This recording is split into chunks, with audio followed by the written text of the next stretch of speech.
Bienvenue sur cette nouvelle chronique du Moulin. Nous sommes à l'Académie de l'Acte au Moulin de Beaupré. Aujourd'hui, j'aimerais vous parler du charisme.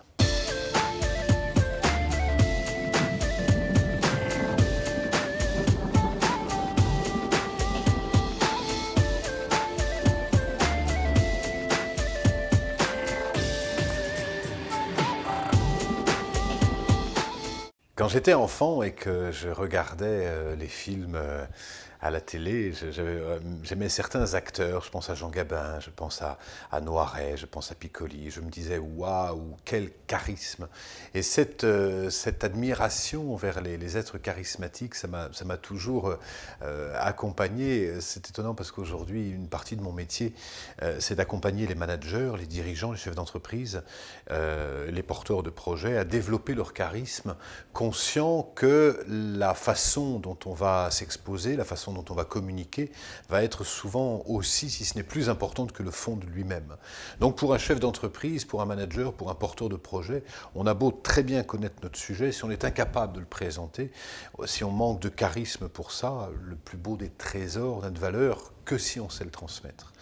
Alors ce charisme, cette aura, ce leadership, c'est quel que soit le mot qu'on utilise, va être cherché de plus en plus par les hommes et les femmes qui cherchent à être des êtres d'influence, qui assument d'être des êtres d'influence, qui ont envie de transmettre leurs idées, leurs projets, leur vision du monde.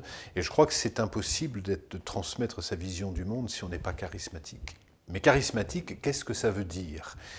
D'une part, il n'y a pas une forme de charisme, c'est pas parce qu'on mesure 1,95 m, qu'on fait 100 kg et qu'on a une grosse voix qu'on va avoir du charisme. Certains, je pense à Gandhi qui me vient tout de suite, hein, c'était un petit monsieur qui ne parlait pas très fort, qui avait suffisamment de charisme pour embarquer l'Inde avec lui.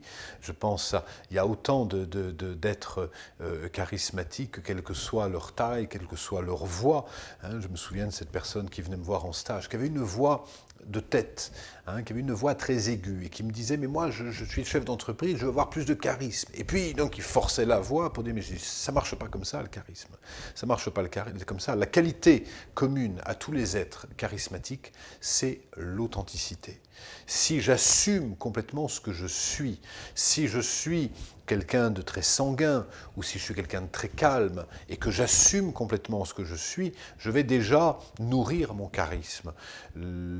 Si je prends les acteurs de cinéma pour prendre des références communes, Clark Gable a autant de charisme qu'en a Charlie Chaplin. Par contre, Charlie Chaplin qui chercherait à faire du Clark Gable, ça va être tout de suite, ça va moins bien fonctionner. Mais à partir du moment où on assume complètement ce qu'on est et la totalité de ce qu'on est, il n'y a pas de perte d'énergie.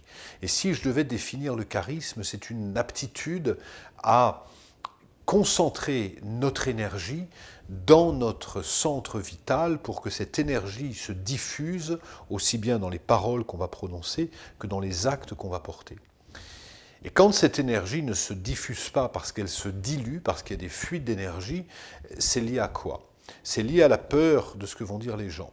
C'est lié à la peur du regard de l'autre. C'est lié à la peur de se tromper. C'est lié à la peur de décevoir, de déplaire. Toutes ces peurs qui sont consacrées à l'image de soi, au besoin de reconnaissance.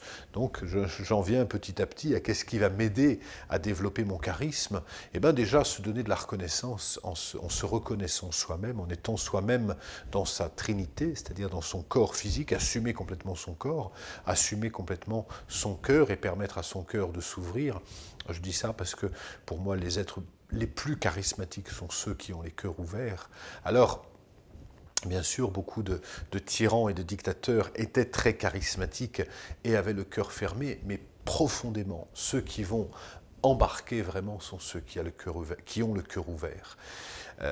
Ceux qui ont le cœur ouvert et ceux qui sont reliés au niveau de l'esprit. Être présent dans son corps, ouvert dans son cœur, relié à son esprit et assumer la totalité de nos facettes, assumer pleinement qui on est. pas chercher à se justifier, pas chercher à être un autre que celui qu'on est, quel que soit votre style, votre rythme, votre look, votre façon de vous exprimer, si vous l'assumez complètement, vous allez développer votre charisme. Parce que pour moi, nous avons tous du charisme, c'est notre essence même.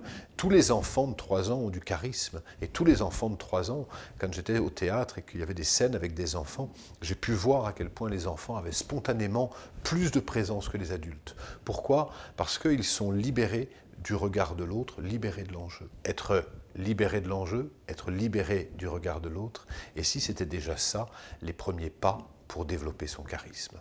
J'ai toujours du plaisir à partager cette chaîne avec vous, à échanger avec vous ces enseignements. Laissez-nous des commentaires, ils sont lus, on y répond dans la mesure du possible.